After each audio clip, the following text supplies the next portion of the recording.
fucking bananas to me. Dude, it's crazy. We're live right now, by the way. Oh, yeah. How interesting. I'm just getting this thing ready for you here. Which thing? The monitor.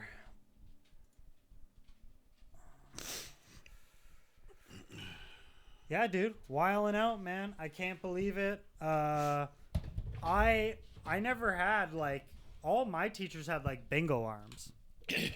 You know what I mean? Like, welcome everybody to the Conversationalists. We're out here. Mark is not with us today, so I am taking the. He's taking on two jobs. Taking on baby. the two jobs. Let me see if my camera works here. Oh, I got my 3-on-3 jersey that I got in Red Deer after losing 2 games in a row. So that was great.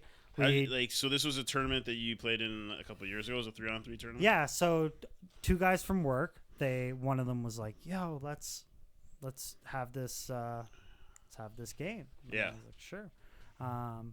1 second before I tell it, I'm gonna. Do you want to turn the mic that mine is on that note below on the green thing? You see under the. Yeah, I see it. Do you want the one that goes to my mic? Do you just want to turn that completely down? Yeah. Okay. Now you start. Perfect. Yes. Sounds better. Much better. All right. Okay. So he invites me. He's like, "Yo, it's gonna be like a full day of basketball. You're gonna like, it's gonna be great. You're gonna have all this fun." And then we get there. Fun. It's like a first one to lose 2 games. You're out of the tournament. Okay. So you're like, so right away, everybody got subs. So everybody has like 5 or 6 players. Okay. We don't. Just us. Just 3. So we're like, "Yo, what the fuck?" And he's like, "Yeah, everybody that's gonna show up, da da da, da," didn't show up. Okay. So then I'm just like, all right. Like, so we're bagged. Oh, of course. Right You're probably off the bagged bat. after what? 2 games? 1 game. Probably bagged. Yeah, and then we played a team that was like just as Stop that. just as competitive. Like Right. they're like screaming at each other. A guy's like shooting shots and he's like, "Why'd you shoot that?" And you're like, "Bro, relax, man." Like, I'm playing 3-on-3 basketball at a rec center in Red Deer. Like, who do you guys think you are? Touch grass. Like, that's what I say. That's my new line all the time now. Touch grass? Touch grass. Just come down a bit, you know? Yeah. Like, come back down to reality a bit. Not everyone can do that, though. That's the hard part, you know? There's a guy at work right now who likes using fancy words every day, so he's trying, like,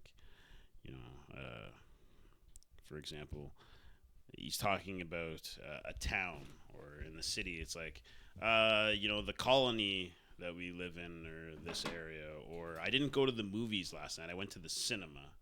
He's trying to go away, extend his vocabulary, if you want to call it that. I'm not really sure. Or just try out new words. Maybe he's got one of those word of the day calendars. I don't know. But either way, good for him. I mean, my friends and I, we used to do that in one of our first group chats. It was my job to go on Webster's dictionary and find the word of the day. And whatever that word would be, I would use it. I would, first of all, put it in the group chat, what the word was, how to say it phonetically, describe if it was a noun or a verb or whatever, and then use it in a sentence. And the sentence always revolved around a specific person in our lives that we gave, that had a nickname. Yeah. Not in a bad way. It was just like, that way we all, anyways, whatever, I'm saying too much. But it was always really funny because that way it was kind of like a new thing for us. Some guys would be like, if I missed a day, which it is a lot of responsibility when you think about it, to have a group chat and you're designated to find the word of the day every day. That's a lot of work. And okay, so the word of the day, eventually you just run out. It's not even that you run out. It's just that it's hard to come up with.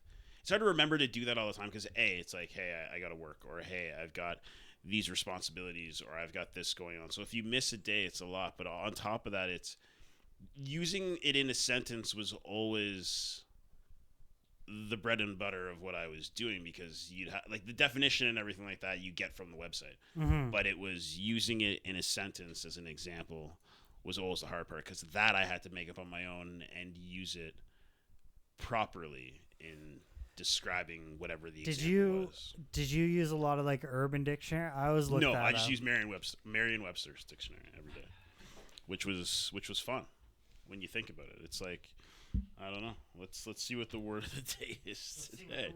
Let's see what the word of the day is, and I'll give you an example. Yeah. Okay. Let me know, and then I'll.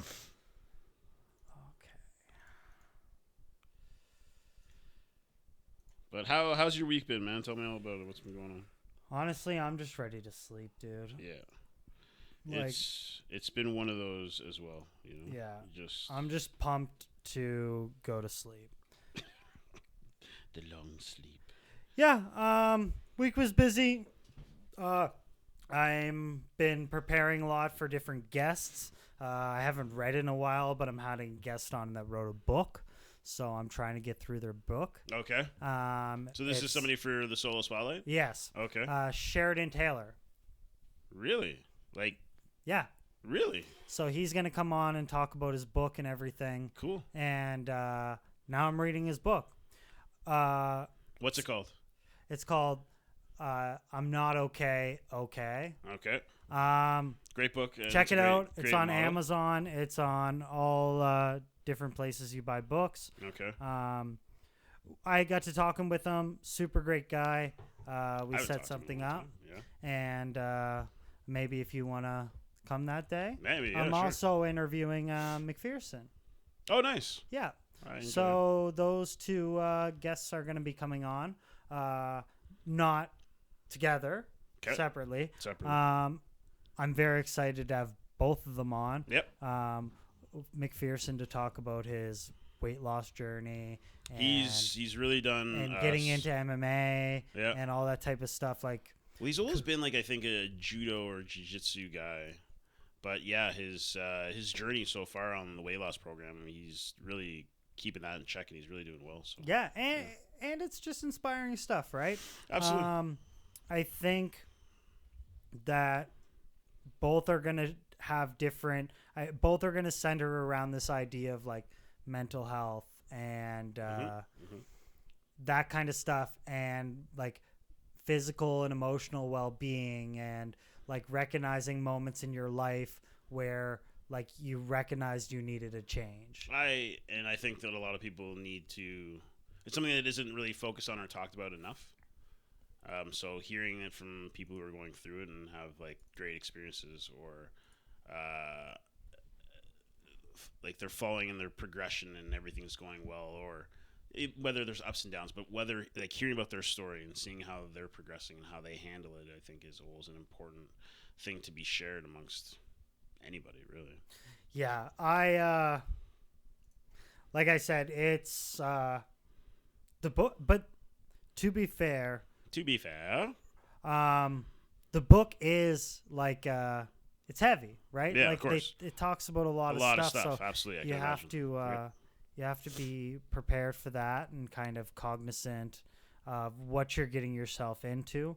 But again, like this is some of those stories where some people just don't get the opportunity or the platform to be able to just talk about it. And for me, the way I like to propose it is like, it's coming from a guy that doesn't know anything, right? So this would be the closest that you would be to like talking to a stranger, if that makes sense. Like, I do my research, right? And this of course, and that, yeah. But like, if you want actual feedback, like this is kind of, I'm gonna try to be an accurate source and like not like, depending on what it is, like I'm not gonna like let you get away with stuff. Like when I interviewed Alana, who is running the event for Steps for Epilepsy, right? March 30th, Victoria Park, 11 a.m. Right, that time. Go visit the profile. Links in the bio. It's free to go. But with that, she addresses herself as a like advocate of epilepsy awareness, and I said, explain to me the criteria of an advocate. What's an advocate? What do I have to do in specific fields that makes me an advocate? Can I say that I'm a mental health advocate? What do I need to do? Right? Because I think that that diminishes what people are doing simply because there's so many bad actors. It's like you don't get the credit you deserve because there's so many people that are full of shit. Okay. That get away with it and scam people and that type of stuff, that you don't get the respect you're deserved because people are skeptics. Okay. Right? And so that's why I kind of asked her, and it was a challenging question, right? Of do you think you are what you say you are? And that's kind of where the question lands. But again, that was a question that I had as a complete stranger, knowing nothing about epilepsy, knowing nothing about running a fundraiser. This was just something where I was like, yo, for me, and knowing who I am, it's right. And it could have totally derailed the interview, and that's what I was worried about. But I was also specifically that question is in what makes you an advocate from somebody else? Yeah. Okay. And at one point we were discussing and we were talking about her personal trauma of being a family member of someone with epilepsy, right? And right. all of that, all of what that entails. And she's discussing she's discussing having to worry about him and ask him if he's okay and if it's an overburden. Right. And I said, imagine that and having epilepsy. Yeah. Right? And but some of the way I come across or the way I say things, people go I'm sorry? What'd you say to me? Yeah. Right? Yeah. So I always kind of consider that when I are interviewing people now of how authentic am I being? Are the questions I really want to ask? Or is it AI generated questions? And, it's a mix of both, but it's, I don't know. The bigger the guest, the more I have to prepare and research. Well, obviously. Yeah. But I'm having fun with it. Even people that are just my friends, coming on. Mm-hmm. I have just as much fun doing that. Yeah. Than but it's finding else. it's learning something else about this person that you didn't already know, especially if they're your friend already. If it's somebody you don't know at all, obviously it's a get to know you kind of thing, I always find it weird because this isn't the nicest part of town. And so, I wonder if some people Google Map it. They Google Map it, and they're like, ooh, apartment building. Ooh, second floor. Ooh, guy I never met before. Oh, 2 p.m. Nah, just I'm tell good. people. You just always tell people where you're going. Just leave a message. We have enough content up now that people should not. Yeah, really people should know what's going on. Don't be afraid of him. He's a really nice guy. But then people see it, and they're like, oh, this is really cool. For what it is, it's a fun atmosphere. It is. I do enjoy coming here. It's a nice, enjoyable chill. With that, yeah. Okay, did we do our word of the day? No, we got into the story. We got derailed. Yeah. So the word of the day today is. I got Hobbit. Hobbit, which means a Hobbit is a member of a fictitious, peaceful and friendly race of small human-like creatures that dwell underground. It doesn't really say. Well, I'm guessing it is a noun. Here, I have it right here. And it is pronounced Hobbit. Hobbit. So, the example they have here, the story was filled with all sorts of imaginary people, including hobbits. Frodo Baggins is a hobbit. That would be my example, or the hobbits. Let's look at images of must a hobbit. Bring the One Ring to Mount Doom. They Or something crazy like that. I don't know. It's crazy looking back at old movies and seeing how bad the green screen was. No. What's bad is when you watch a new movie and you realize how bad the CGI is now. Yes. When they should not have that problem. I speak of one film and one film only. It is called Gemini Man. Oh, yeah.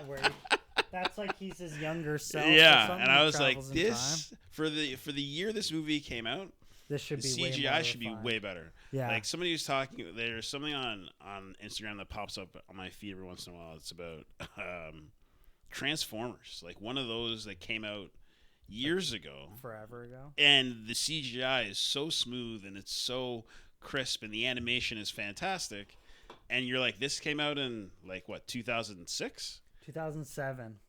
The first Transformers. So the first Transformers 2007. Yeah. So I think it's the second Transformers is when the CGI for this specific clip that they're talking about, and that's insane to me that is so good back then, which is damn near almost 20 years ago.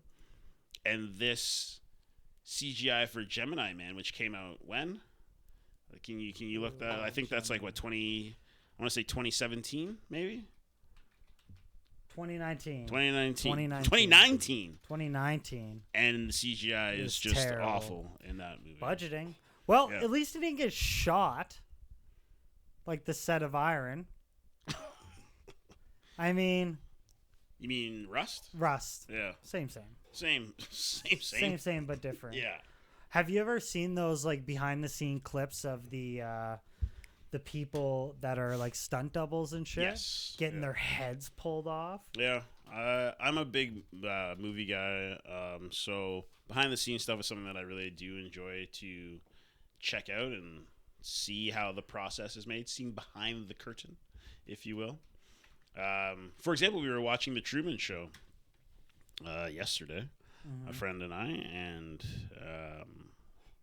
it's funny when when Truman tries to sneak into a building and he tries to go on the elevator, and as he gets in the elevator, the back room is like there's a false wall. There's no wall in the elevator. It's just like the sliding doors, and as you get in, it's like they pull away this back wall so the people in the town or the actors can like sneak away. And there's like a food table of like donuts and drinks, and then Truman gets in the elevator and they have to hide it really quickly. And it's just, even though yes, it's a movie being filmed about being filmed, it's still funny to see like these are how sets are, these are how movies are made, these are the things that happen. And it's like when you get to see behind that curtain, it's like the illusion of everything is just lost. Well, I saw one guy, he took a picture on Instagram. I'll show you. Plain window toilet seat. What? So, like, look at this. Facts. Check that out. You want to look like you're in an airplane. Right. You just take a toilet seat, put it next to a screen. Look at that. Look. She's right on a roof with a toilet seat. Imagine what people looking up are thinking of her. They're like, what is that chick doing? Yeah. Why does she have a toilet seat? Like, let's see this. Look, stuntmen.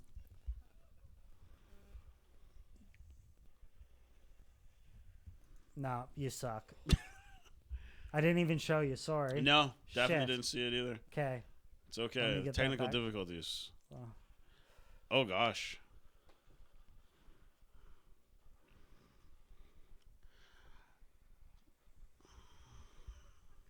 Yeah. I think kudos to those people who do what they do in film.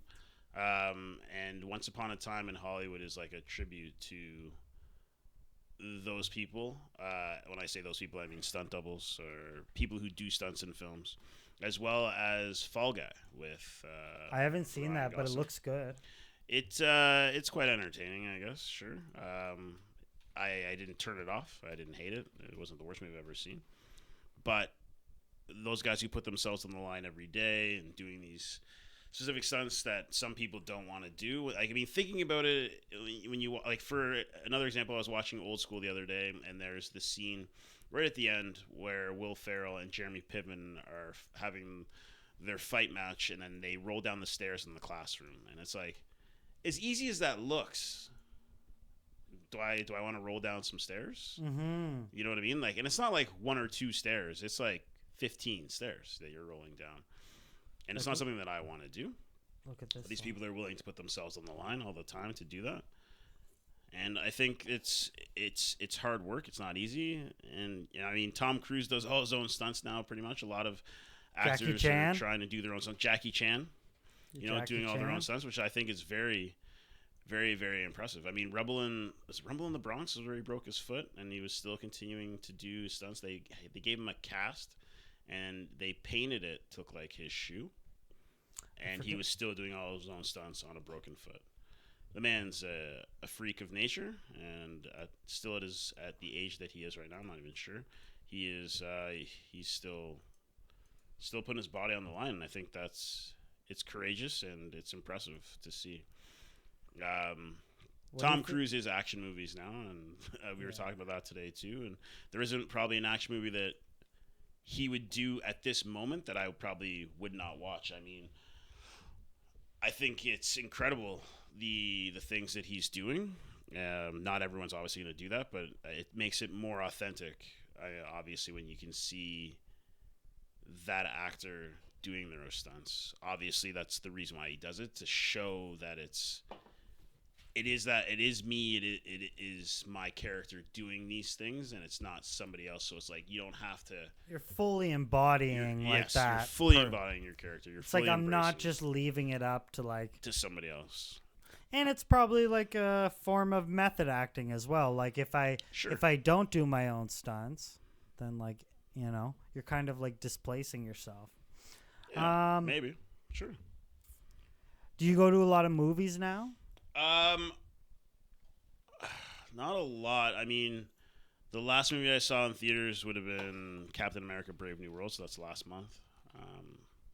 But when there's something good in theaters, yeah, I mean, I like to try. I'm more of a person who, I'm a daytime matinee kind of guy.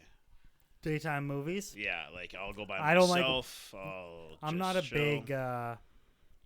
If I have to watch something that's like detailed, or I have to think, I can't. I'm not one of those people that can watch it into the night. Okay. Because I'll start to like fade out. Right. And then I'll just lose the plot, and I'll be like, "What are we doing here?" But I feel like I'm so busy. If I sat down to watch a movie, I'd just be so like I wouldn't be able to sit still. You can't sit still. I wouldn't be able to sit still. All right. But yeah, do you? Has there ever been a movie that you walked out of because it was so bad? Walked out of? No. Demanded my money back? Yes. Didn't demand, but not. I didn't. It's not like I went to the concessions and said I want my money back. I stood up because I was like, when the movie was over, I remember standing up and I was quite upset, and I was like, I want my fucking money back. Hundo P, man. It was, and it's really funny. We were just talking about this right before I left work. We were talking about M. Night Shyamalan movies. Love them. Plot twists. What a twist! But it was The Village, and a lot of people have said they enjoyed The Village. Not that it's bad. I mean, to me, it wasn't my favorite M. Night Shyamalan movie. It was the one that really, I don't know why it angered me so much. It was just the fact that they were living in a national, it's not a national park, but it's something like that, and they're living in the woods, and then when she gets out to look for help, there's all these cars driving by, and I'm like, are you effing serious right now? Like, they're just living in like this commune basically as a society, and it really drove me insane. Anyways, that was my least favorite of M. Night Shyamalan films. So yeah, M. Night. I put M. Night Shyamalama, and it still came out. Yeah, there it is. The internet knows. Trap. I've never seen that one. I just saw. So that's how we kind of started. We were talking about Trap, And so we just recently saw that one. It's actually, it's not terrible. It's not the worst. It's not the best. But we started with like. I haven't seen this either. The Visit. I don't think I've seen The Visit either. What did you think of the Split series? Real talk. Like Unbreakable, Split, and Glass. So Split was my favorite. I thought Unbreakable, because Unbreakable's like, 10 years before Split? So let's Unbreakable see. was really good. Unbreakable is 2000, and Split is 2016, so 16 years later. And then Glass was 2019. Unbreakable was good. I will say that it was intriguing for me because I'm a huge nerd and I enjoy comic books a lot, and I guess like that's kind of where it goes with this.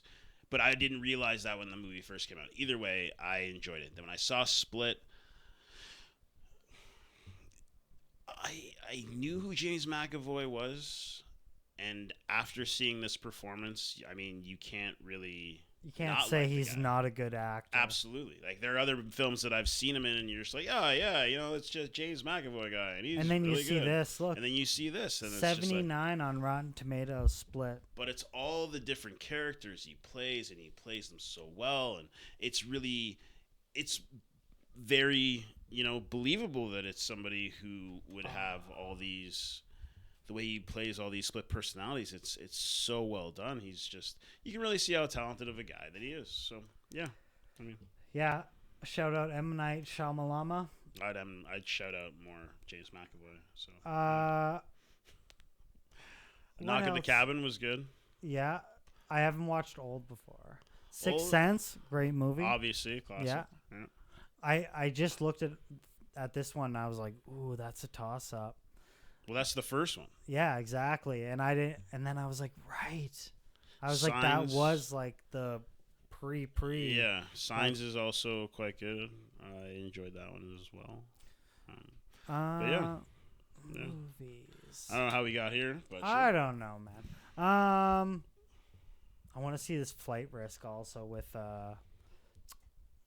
Mark Wahlberg. Oh, we just watched that one not too long ago. He has a bald cap in it. What did you think? He shaves his head, but yes. Oh. Yeah. It doesn't look like it. Oh, it looks like a bald cap. No, he shaves it straight up. But it was entertaining. For sure. I thought it was like, even so I can't remember the female's name in the film, but it's Mark Wahlberg, Topher Grace, and this woman, and it's got some comedic parts, it's got some serious parts, it's got some thrilling parts, but yeah, it was entertaining for sure, and I mean, I would recommend it to people. I'm not gonna say no. Well, that's good. Yeah. I gotta give it. Well, that's good. Yeah, that's good. Let's see what we have. I wrote so much stupid shit. Like, everything that came into my mind, I just put it on the show notes. Yeah, and then I read it back, and I was like 90% of this. The first thing we can talk about here is I put it in the group right as you were writing it down, or right as you had made notes about it. Brock University. Oh, the Taylor Swift class. So there's now a class that you can take on the pop icon, billionaire Travis Kelce's. No, the girlfriend of Travis Kelce. Do you think she has to get like a cut of that because they're using her name? I wonder. I wouldn't think so. No. So, I mean, okay. But I think just for her to like positively endorse it. Does she need to positively endorse it though? Well, but what if she says, I don't think they're representing my history well, or they're. But that's the whole point of the class. To represent her history. And then when you take a history class, they just go, "Hey, here's $200,000." But I don't think they would. I mean, personally, if she doesn't need the money to have a class discussed about her or a subject on her, but I mean, it would have to be an accurate history of her and her career, and it's about like her music, songwriting, and I think it's how it relates to the world today, which I don't understand how that's a thing. Well, a Swiftie is the new version of a Beehive for like Beyonce. Sure, you know what I mean. Like it's like a cult. Yeah, I get right? you. Yeah. But I don't think let's be serious. What, like, I know that she has. I don't know how many albums. She's got many albums. She got a lot of songs. She got a lot of fans. But is she singing about the world as it works today, or is she just singing about her boyfriends or ex-boyfriends, or things that have happened in her life? So I don't really know how that relates to the current events of what's going on. How many songs do you think she can generate from one breakup? Like, I don't know. One situation. Have a Swiftie call in and tell us. Man. Yeah, like, can she take, like, one breakup and make a whole album? It's like you're stretching, like... I think that depends on how long you've been dating. Facts. But, yeah, continue. Sorry, yeah. No, like, how long can you... Like, she's taking, like, maybe she got broken up with through text. Well, how many songs can I make out of that?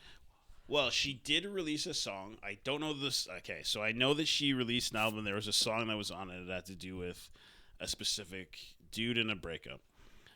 Then she re-released said song in a newer album that came out in the last, I don't know, let's say 5 years, with more details and extra lyrics in regards to said breakup, which is an old school breakup. She was like, I remember the beef. It's like it came back and she had more to say. Like I forgot about this, but now I'm adding on to the story. Yeah, and it was like facts. So I remember talking to one of my friends about it, and she was like, "Oh well, he deserves this stuff said about him." And I'm like, "How old are we now? Like, you know what I mean? Are you still holding grudges against ex-boyfriends you have from like 7 years ago?" Some people are just petty. This is true. And this, I don't after think you finish she this, needs. I know. And this leads me into the next thing. Because, I'm going to plug our hotline because, one... I want to hear from the Swifties. Okay. Swifties, call in, please. We got some beef that we need to settle. Well, it's not really beef. I don't have beef. I don't have beef with her. Beef. I don't have beef with her because I don't need to...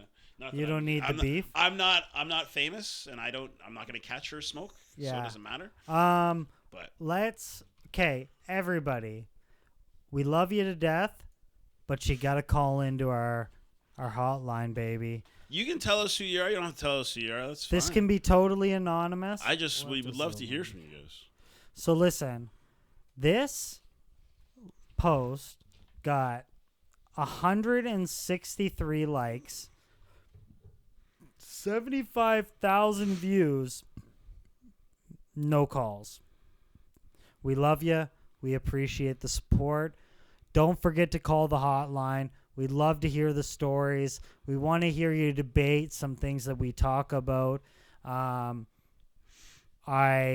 We're trying to get this off the go. We're going to be jamming it down your throat, as gross as that sounds. And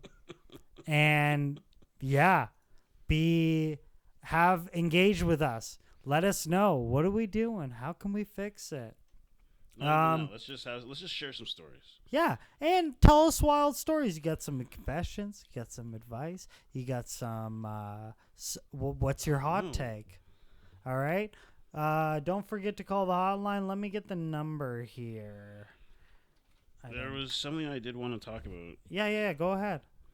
But for some reason I can't pull up the article right now. The one that I put in the group about that social media dude.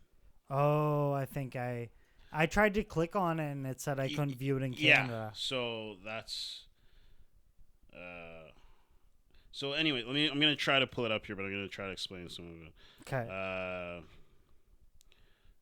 This social media influencer, I think he has a YouTube page.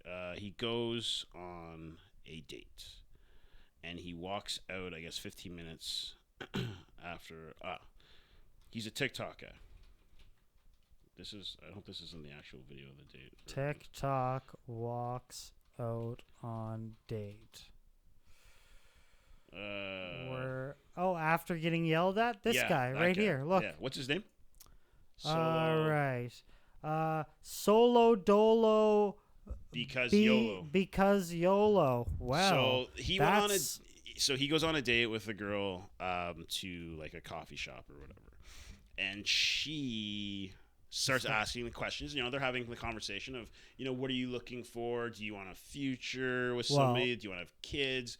What's like your end goal? You know what I mean? Okay, well, A, he's patchy, and B, he got a nose ring. So those 2 red flags right there. For you, sure. So I'm already yelling. Okay. Okay? Whatever you think this guy did, he got what he deserved. No, I don't think so. Okay. Continue. So he's on the date, and it's the girl who asks, like, what is it like that you're looking for? And he says, all I want right now is I want someone to be themselves. I want to have a genuine connection, because I feel when you ask this question and like, what are you looking for? I can tell you what I want, and then somebody might try to change their personality to kind of fit the mold that you want. Right. I think that's fair. Right. So he says, I just want you to be you, and if we have a genuine connection and it goes well, then we can continue and proceed how this goes. This is 15 minutes into the date that they're having this conversation, these about topics. like what they want to do. About what they want. Unfair. It's like in this dating world now, this is what we do. They met on Bumble, so whatever. And then after she asks this question, he explains himself. She starts to lose her shit, according to him. So here. So it says here. They sat down. They felt the vibe. Keep scrolling. In my experience, I think people try to make the mold of what the person's asking for. So she's like, his date's eyes widen, and they started slamming their fists on the table and screaming at the TikToker. Everyone around began to stare. Here's the video. That's the video after of what he explains. Okay. Oh, come on, man. So, but in the end, what it is that when she says all this, she starts freaking out, and he's like, okay, I think I need to shut this down. I'm going to leave. But it's like what she's saying is she's saying that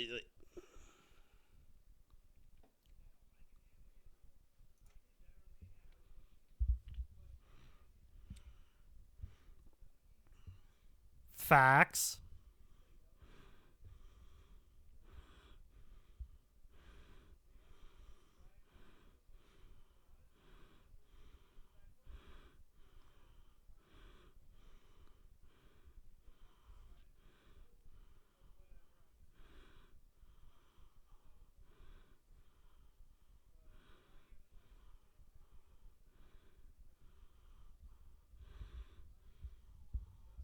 I don't think that's unfair.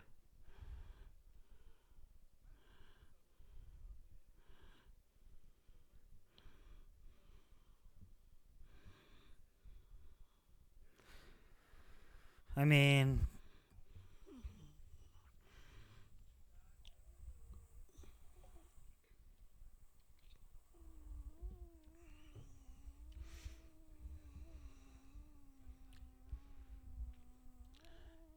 and I think that's fair.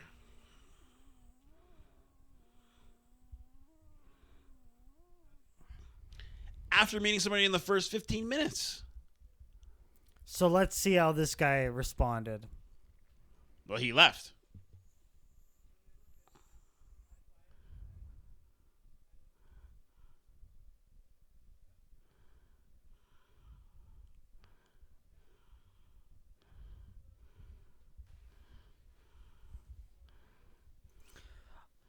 I think. Yeah. Okay. The guy looks like. I don't. Despite what he looks like, Okay. it's not about that.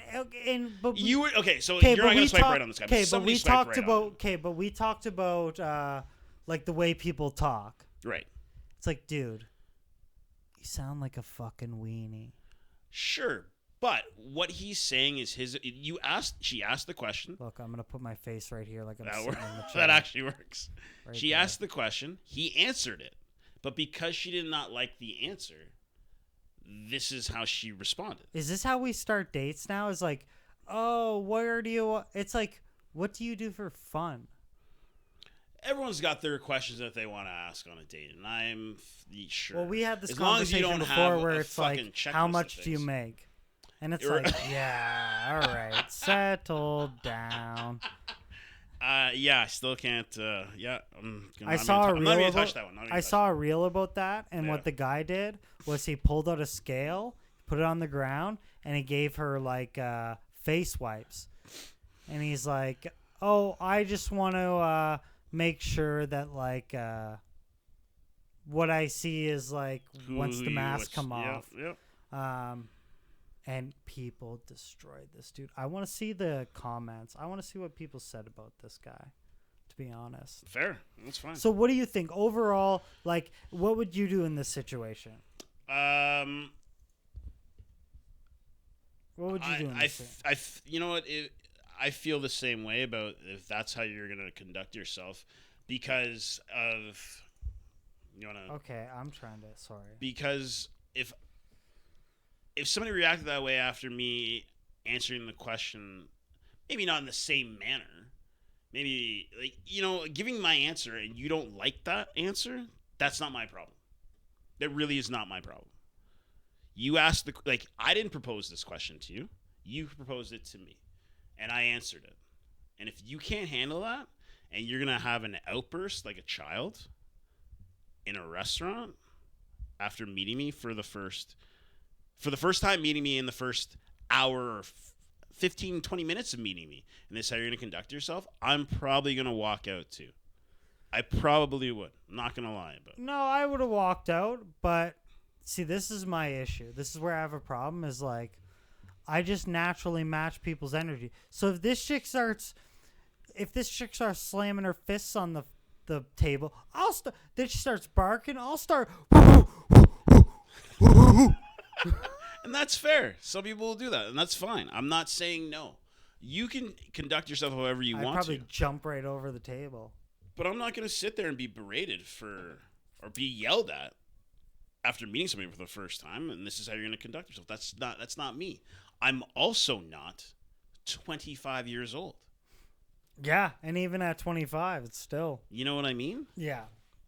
That's like I want to see what she looks like. If she's a 15, maybe she can talk that way. Maybe. It depends. Sure. It might depend. You know what I mean? Like, maybe. And I think this is what some people actually don't consider, where it's like, maybe this person is just like outside of your radar. And like, in order for you to get this person, you either need to step up or remain how you are. And I understand the idea. Like, you look at Selena Gomez and what's his name? Benny Benassi. And this guy, not the best looking dude. Or Benny Blanco, sir. Benny Blanco. But he put out a thing saying, funny guys get hot girls. And I'd say, that's... Yeah. Yeah. But yeah, you also have to be an award-winning producer. No, but it's ironic coming from him. Oh, yeah, sure. Because it's like, yeah, if I work on a song with Ed Sheeran, maybe I get the hot girls. If you have a lot of money, it is the equivalent. If you're a male with a lot of money, it is the equivalent to being a beautiful 15 on 10. If you have a boat, a yacht perhaps, or a boat of any kind that can go in the water, that can hold people and possibly accommodate people on an overnight voyage on a boat, you can probably pick up a 15 on 10 female. Absolutely true. I always like to see the memes where it's like Leonardo DiCaprio crying with his girlfriend on their 25th birthday. So that's even funnier. I have some friends back home, and they're like, every day in the summer, we used to go hang out on this guy's boat all the time, every day. And I'm like, whack. But sounds like, hey, sus. Cool. That's great. Every day, though? Like, you guys didn't miss if it was a really nice day, you guys didn't miss a day? They're like, no, we did not miss a day. I'm like, cool. That's awesome. Good for you guys. But is it because he had the toys? Is it because, like, maybe, like, I understand that this does happen if you have the toys and stuff like that, you're going to make some more friends. And I think that that is great for you. But I don't think that should be the end-all, be-all. But, I mean, hey, to each their own, right? Now, this guy wanted to go on a date. She asked the question. She didn't like the answer. Then that ends it. So be it. But if you had a boat... Well, it's like the old ones with the different. guy, and he pretends he's getting the bus, but there's a Lamborghini parked. Yep. And then he's like, blah, blah, blah, get my Lamborghini. Most of the time, that shit's staged, I think. Usually, I would think so, yeah. But, to each their own, whatever. I don't know. I just found that situation to be a little shitty. What's the other one you sent the group? You sent a couple of different dating ones. There was the other dating one. Because they just all came up all at the same time. I'm like, what is... You just got bombarded. It was like, are you trying to tell me something? What are you trying to tell me? Where is it? I think I don't... I got that. I'm looking for it right now. This one here. Oh, yeah. Yes. And again, okay, this is something that that we've talked about before, where it's like, there's the other video of the girl talking about where this guy's taking her to chain restaurants. Right. And she wouldn't get out of his car or whatever the case was. This one, this guy is saying, hey, maybe we could do a day date. We can go on a picnic and I can bring some stuff. And then she has the audacity to, are you unemployed? Or you might be on a budget that these low effort dates seem disrespectful. So please don't ever contact me again. Because he's trying to do something out of the ordinary. I'd be like, whoa. What? You see what I'm saying? So, if that's the case. Down, so lady. you're going to tell me that's... so it's okay for this woman to be upset and, have a temper tantrum at a restaurant or a coffee shop. But for her to say that's okay. That bothers you? You see? Who's going to check you here, man? Yeah.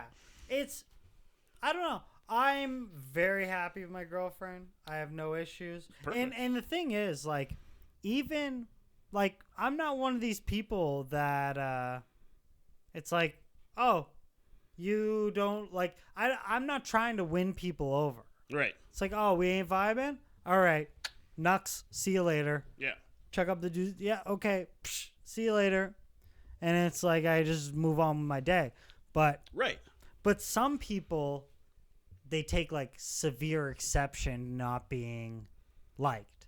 Yes. Right? Agreed. Yeah. And especially the worst is when someone gets upset that someone doesn't like them, but the person treats them like shit. It's like, you're getting dogged. What are you upset about? Yeah. You know what I mean? It's like, fuck this guy. Yep. Right? But sometimes there's different leverages, right? They might affect how your career goes. They might affect your personal life. They might affect whatever. Being on said sports team or whatever event, they might be able to manipulate it. Okay. So it's like, if that person doesn't like you, it's not that they're an asshole. It's that they're going to fuck up your career. It's like, that's why you're upset. They're upset. It's not that you personally want a relationship with them. You just understand that you need them more than they need you. If that makes sense. Yeah, I get what you mean by that, sure. And that might be super psychotic on my end, because there's some people where it's like, do I maintain a friendship with this guy because I'm friends with them, or because there's some intrinsic value in the universe that's subconscious, where it's like, the guy's a weenie, but I let him get away with shit because if I piss the guy off, he's going to make my day significantly harder. So I just let him get away with it. Okay. Gabrielle Union is with Dwayne Wade. Right. She was married before, I think, or was she just in a relationship before with somebody? And she openly said, and hey, not here to dispute this. I'm not against what she's saying. I'm not for what she's saying. But she was like, I cheated in the previous relationship, or she did what she wanted in her previous relationship because she made the money. Right. So it was like a respect thing. So it was like, I don't really need you. I don't need you. I'm just with you. But if that's the case, I'm going to do what I want to do when I want to do it. I find that so weird. Because she made the money. And hey, that's fine. That's fine. But this is... But then it's a double-edged sword, because now if I say, that's fine, does that mean if I'm in a relationship and I make the money, should I treat them like can I do whatever I want? Or is this behavior appropriate across the board? Boom. There it is. Right? So is she setting the standard? Right. And it's like, maybe it's okay this time. But it's I don't know. Yeah. Right? It's like... I'm not... I find it crazy on both ends where you see a guy and like he's in Miami. I'll try to find the video. And he's like walking 2 females on like a leash. Well, you can't kink shame people, right? We've been over this. But it's like, these chicks aren't just doing this. They're not just doing this. Dude, there's no way. I don't know. Ryan, I don't know the story. I don't know any facts. I don't know details. Maybe they like that. Maybe this is what they're into. Maybe they want that. I don't know. Maybe they don't. Dude, I'm telling you, look. I don't know, man. There's no way, man. He has these chicks on leashes. I don't. And these chicks probably get paid a lot of money, and they're like, well, yeah, I'm willing to put up. I don't think it's cool. I don't think it's okay. That's not okay, regardless what you're getting paid. I can't be walked on a leash, dude. I'm aware of that, fully aware. It's very degrading if you think about it, but hey, I am not one to kink shame. I'm not one to say this is actually what's happening. I don't know the deal. Dude. It's not up to me. But scroll back up for... I was like, speaking of, we can talk to this... Yeah.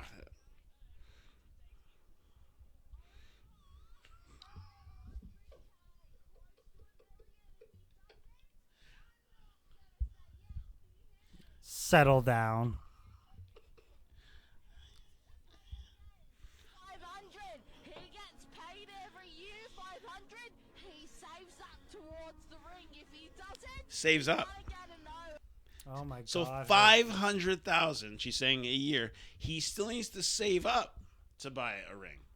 I don't get that, man. I don't get. Sure, but the thing is, she's got her priorities set. Yeah, she knows what she wants. Yeah, you're delusional. And that's a fact. But I think, I'm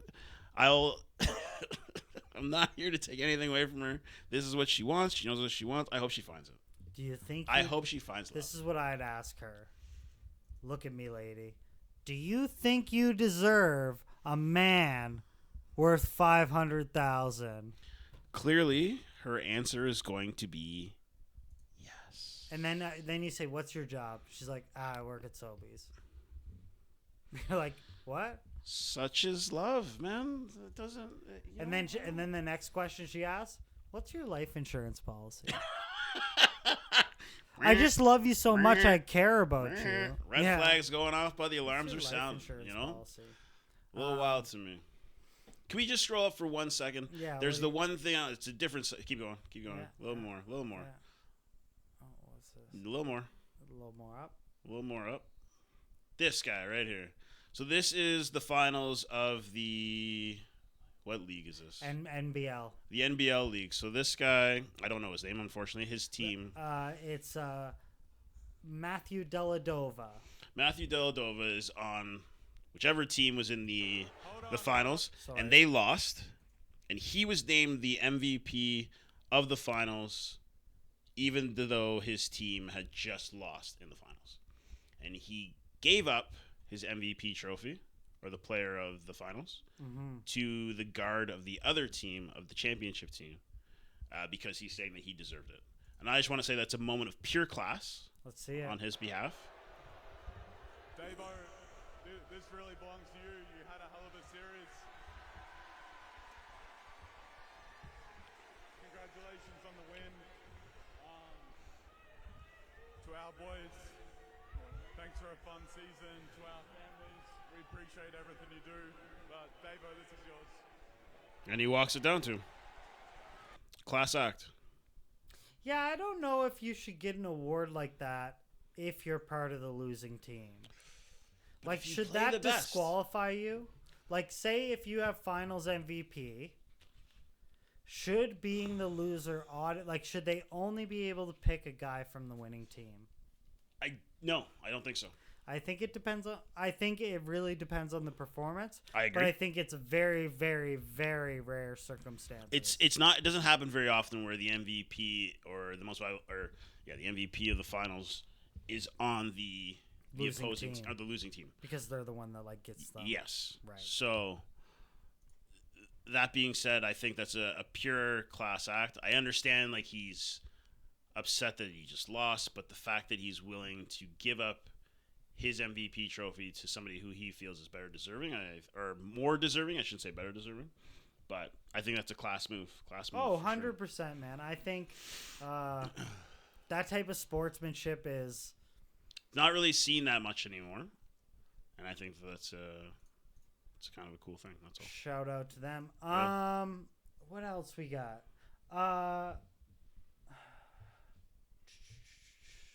This was a cool stat. Gamers around the world have collectively spent over 25 billion hours to equivalent of 2.85 million years playing the popular video game Call of Duty. To put it in perspective, that is longer than the entire span of human existence that people have played Call of Duty for. 25 billion hours. It's a long time. It's like, and we will probably, I'd say maybe for 60, we'll see $1 million. Maybe because of inflation. But I tried to explain to a guy, you realize the difference between 1 million and 1 billion. It's huge. Is farther than zero to a million. Absolutely. Like, it's crazy. You need to have 1,000. You make $1 million times 1,000. It's crazy. It is. So, kudos to the people who are billionaires. That's a lot of, it is a lot of money. It's too much money. I don't know what to do with that money. I wouldn't know what to do. And then, but And to you put can't it spend in, that in a lifetime. But to put it in perspective, this is time spent playing Call of Duty, equivalent to 2.8 million years that people have played Call of Duty. Now, okay, I'm going to ask you this question.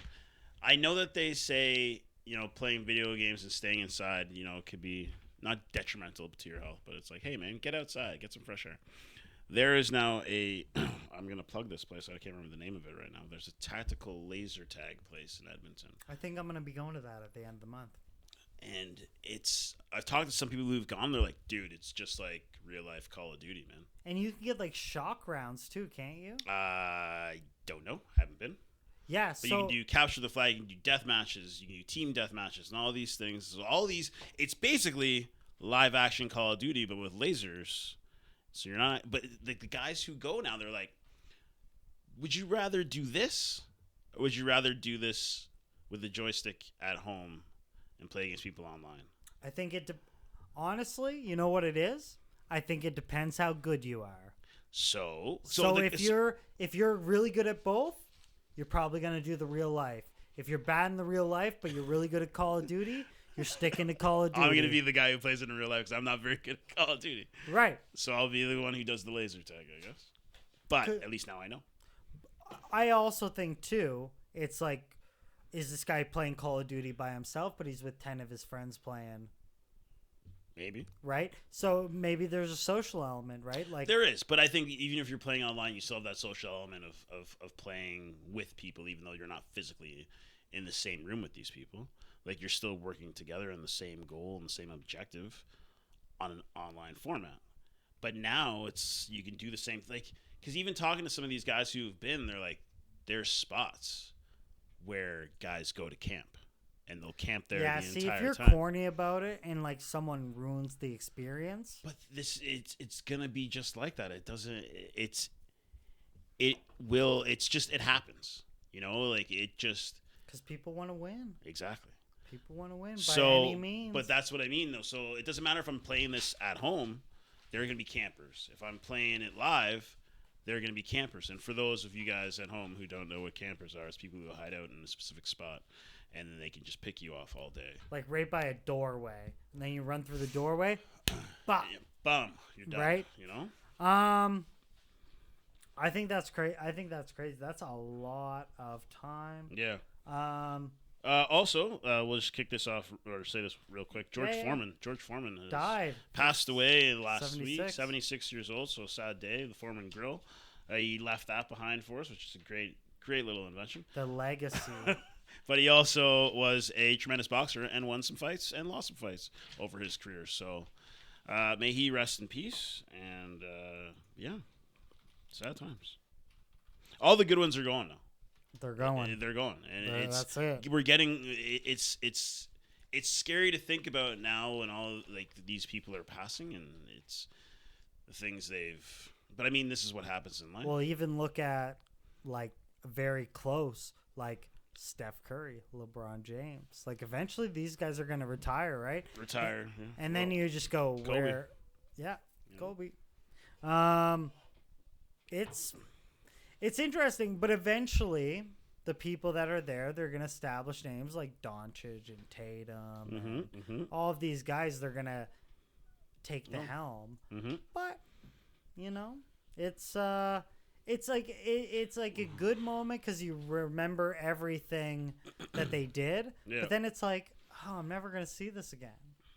Like, even people talking shit, they're still going to talk shit about LeBron. Yeah. But now it's going to be like in the past, right? Like none of it's not going to be current. Yeah. Right. Yeah. Like LeBron scored 40 points today. It's going to be, remember that time LeBron scored like 40 points in a game? Or he like got in a fight with this person or whatever the fuck it is.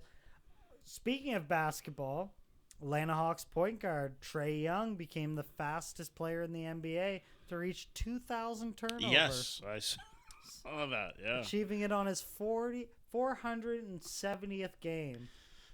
Trae Young. That's really bad.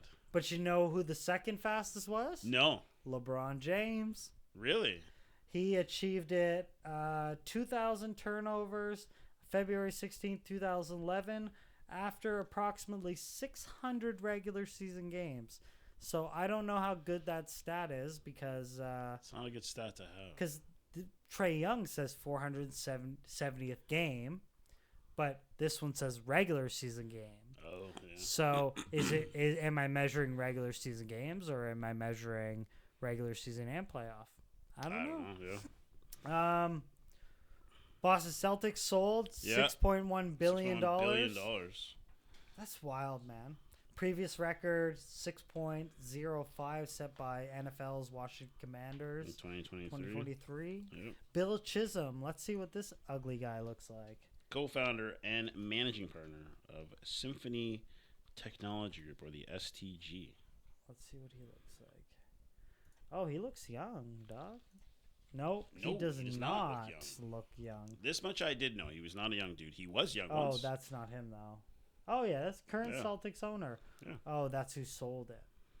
Let's find out who this is. Grossbeck. This guy right here, I think. Yeah, Yes, that's him. Yeah, Bill Chisholm. He is only 56 years old. He probably has a boat, too. I can almost guarantee you he's got a boat. This guy you would never be able to scream at a restaurant. Because he'll just be like, I don't need No, you in he my would life. do this. And his security would come and just pull your head off. They'd just be like this. And then he'd just be like, thank you. Next. Yeah, you know? Yeah, ask that guy to do the dishes.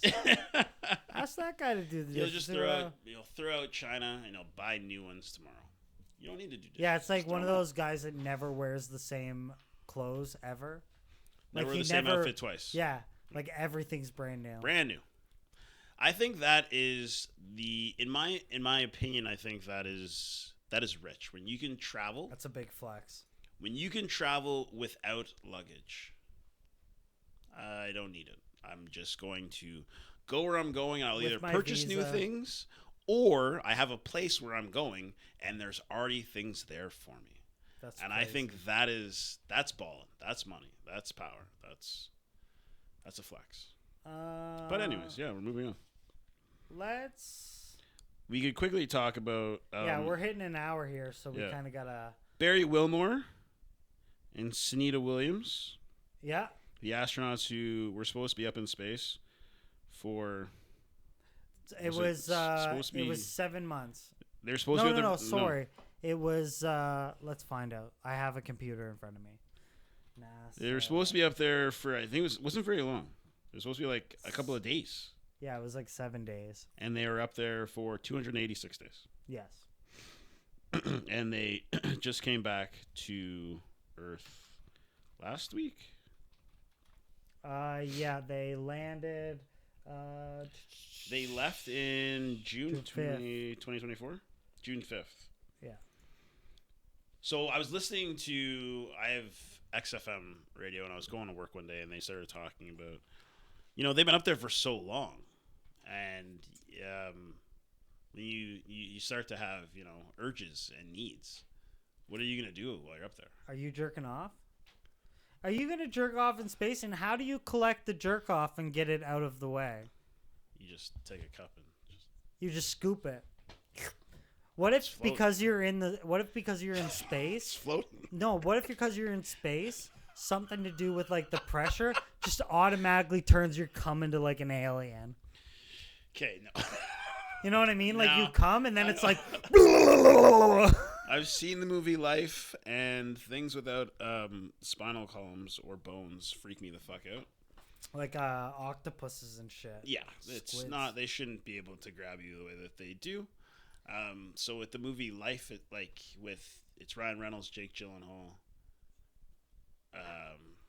Rebecca Ferguson, and somebody else I can't remember. But either way, this alien thing's up there, and it's like breaking fingers, and it starts growing, and it starts anyway. It makes you like skin crawl. You're yes, like this. Exactly. That's what it is. Ooh, I So don't when you like say things that. like that about your semen flying in space, and then it's gonna mutate into something else. No, fuck that, man. Please don't. No. Or it just gets stuck in your wiener. Like gravity just makes it stick in your wiener.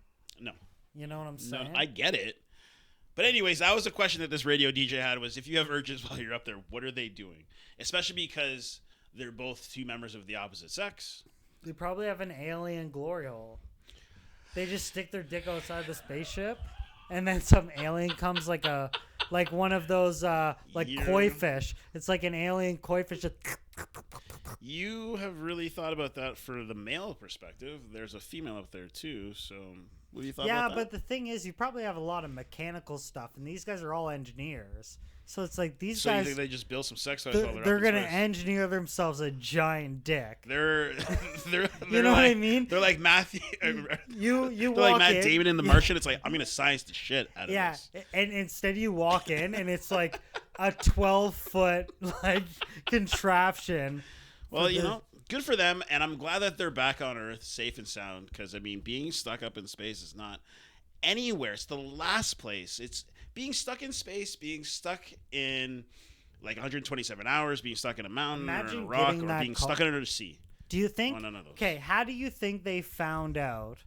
Do you think they found out they were running into crafts and it was already known, or they called and they were like, "Hey, listen." See, I don't know. Maybe You just get a call. You're like, "Oh, they know." Like the directors don't normally call us on Sundays. And then they're like, "Hello." They're like, "Are you sitting? yeah, because you're. Are you floating, or are you sitting might right sit now?" down for a minute. Yeah. But that's the thing. It's very interesting because No, I'm actually coming. yeah, but they don't say why. It said they had like structural failures with the Boeing Starliner. Okay, now talk about this because you mentioned the Pay? over. Yeah, The your wife overtime calls you. hazard She's pay like, while you're yeah. stuck in space is absolutely ludicrous to me. Dude. It does sure. I'm sure every child and at some point in all of our lives we said, you know what? I'd like to be an astronaut. Until now. I'd love to go to space.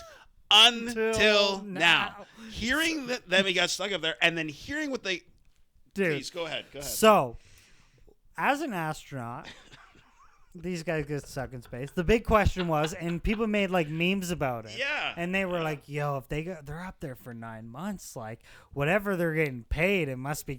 And initially, I was like, "Oh fuck yeah!" Like they must make like at least like $500,000. I was like at least $500K.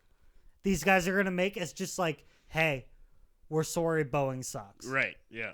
We're sorry Boeing fucked up the welds. Here's $500K. Yeah. Minimum. Maybe $1 million each. You want to know what they made? For being in space for 9 months, they made a total of $1,400. $1,435 US.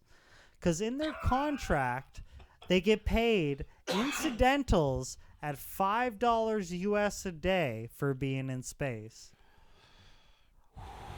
I'm like, kind of the most dangerous spot ever. Yeah, ever. We'll throw you a 5. It's not like, hey, the window broke too, so we'll just have You to could fix get a that. coffee and a muffin. Yeah, it's like we got dehydrated food and we're gonna heat that up. We're gonna pay you for a 15-minute break while you're in space. Right? That's I insane. just thought first. I thought I thought what 1,400, and then I thought, who the fuck came up with? You might as well pay me nothing. Yeah, because this is insulting. It's peanuts. Yeah, because when you said that at first, I thought it was a typo. I'm like, wait a minute, did you actually mean for? And you're like, yeah, this is it. And I'm like, well, why would I want to do this job anymore? And who was the person in a meeting like, okay, these guys are going to have space. If anything happens, their brain just gets sucked out of their cranium right on into fucking the galaxy. And they're like, how much is a sandwich? $5. Let's get them a sandwich. Pizza party. Everybody gets a pizza party. They're back. We're going to throw a pizza party. Yeah. They're back, folks. Yeah. But I mean, when you think about it, though, it's not about the incidentals and the money and that kind of stuff. I mean, but that now plays a factor. But do you wonder now if it was in the really, really fine print of their contract that this was in there, and they were just like, "Oh yeah, we're gonna get paid." Or is that we're going to the space station? I'm gonna go do some work. That'd be or cool. is that permission? So it is other astronauts have the same per diem. So if I would think so. If I was Lance Armstrong or whatever the Neil fuck. Armstrong. There you go. And I went to space, is my per diem $5? But fuck no. But it would have to be across the board. Because they only thought they were going to be there for a week. Does it matter? Well, yeah, but does it matter so on they're your like, rank as well? I don't know. You're in and out. $5. Yeah, $5. We're good. Yeah, We're no big good. deal. You already make $100,000 a year, which going to space is nothing. But that's the thrill of the job, is the scenery. Until they get a $1,435 paycheck for being lost that's just the in bonus. space. That's the bonus thing. Oh, that's right. the overtime pay. It's not the actual pay. So they just made their salary. So congrats. Right. But congrats. But it's not like for me. It's the fact that it's the duration that they were up there. It's not they're supposed to be up there for a week, yeah, whatever, and then now you're up there for 9 months. That's the other thing, though. Yeah, but the company probably said you were dick fucking for 3 years before we sent you to space. True. So guess what? The 9 months, you still owe us 2 years and 2 months. So get fucked. Yeah. Because we let you frolic around in our little zero-G NASA shit, where now, okay, time to suit up. I'm not always on. I'm a member of the SWAT team, but how many times have I gotten called out? But what if I'm there and it's a hostage situation? It's 18 days long. It's like, yo, you signed up for this, motherfucker. True. But it's like at that point, I'd say, don't pay me the $5. Yeah, I would just be like, hold on to that. Someone is really in need of that 5. Well, at some point, and then, okay, this isn't straight money. This is getting taxed. So now I'm making $800. It's like, bro. Yeah. Like, yeah. At some point, you're like, really? This is what we're doing here? But don't get me wrong, I'd still love to be an astronaut. I think it'd be really Dude, I'd love to have $1,400. You know what? U.S. That is something more. Dude, that I would love. I had a friend of mine tell little segue, but kind of crazy. Friend of mine told me today, just came back from Vegas. Okay. Told me his friend that was on the bachelor party spent $6,000 at the strippers.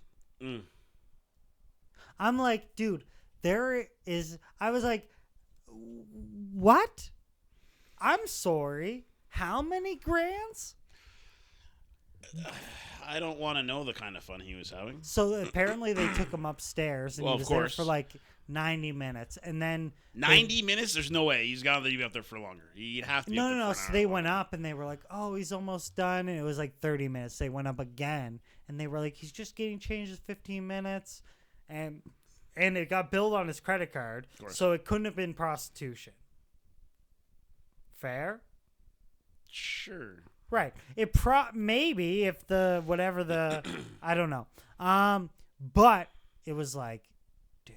And then so apparently he got home. You know what his thing was? I spent $3,000 and everybody I went with just owes me money back. I was like, well, how long is that gonna last? She's like, we got a joint bank account, motherfucker. If she's watching our podcast, I think she knows otherwise. But... Hey, listen, and I don't even know who it was. I'm sure it's a little wiener. I'm sure it's a little weenie. But shout out to you for spending $6,000 at strippers. Yeah, that's impressive. Honestly, I don't know what you're spending $6,000 on. Well, I think he was blackout drunk. That's besides the point. Even then, but apparently they wait. You talk about camping. Apparently, this is what these strippers do. They sit right. I don't pretend to know what these ladies do. They where sit. They work. This is what this guy was telling me. They sit right by the doorway, and as soon as you come through the curtain, they just lock your arm. He said the chicks that take the photo on the strip, they were throwing handcuffs on him. It's like, dude, Yeah, this is illegal. Well, that's how they rope you in. But you just say no. I was with the more You try attractive. your best to be stern and say no, thank you. When I was there, I went with a more attractive dude, and so he got all the attention. So you didn't have to worry about it. Oh, they didn't. They wanted nothing. I was the shortest dude. I was like, they don't want nothing to do with me. They probably thought I was gay. And honestly, I probably would have saved more money if I pretended. Facts. Because then they would have never come for me. But it was great. And then this guy took a picture with the chicks and then got in shit with his girlfriend. So I thought that was fucking hilarious. Well, why would you I was do like, so that? you did it, and then you got shit on. And then you're like, I got shit on. We should do a special or something on strip club etiquette so guys know how. No, not this to is be what we idiots. do. When we do our Vegas trip, which is eventually going to happen, we do like a live podcast. No, God, fucking no. Okay. God, no. We do a pre-recorded podcast. There you go. Yeah. We do a pre-recorded podcast. And yeah, that would be so fun, man. I wanna go on a trip so bad. I have like trip fever right now. Fair. Where I'm like, dude, I'll go to Calgary at this point. I'm going to Toronto in a couple of weeks, actually. Ooh. Gonna go down there to see some Jays games. I'm kinda There you excited go. about that. Is I it think- warm down there? Or is it still like I snow, think it's probably winter? about the same as Same it is here? right here. It might be a 16? little bit warmer, like, because you're in the city, but yeah, I haven't really looked, to be honest with you. That's exciting. Yeah, so that should be good. You have Other than that, anything nothing else too planned? crazy. No, as of right now, that's it. That's fun. That is all. But yeah, I hear you on that trip fever. I think I'm due for a couple of the guys going away for a little bit. 100%. Yeah. 100%. I think, and now it's a fine balance because too many. Like, so I went with, the trip total was 5 guys. Yeah. But the thing was,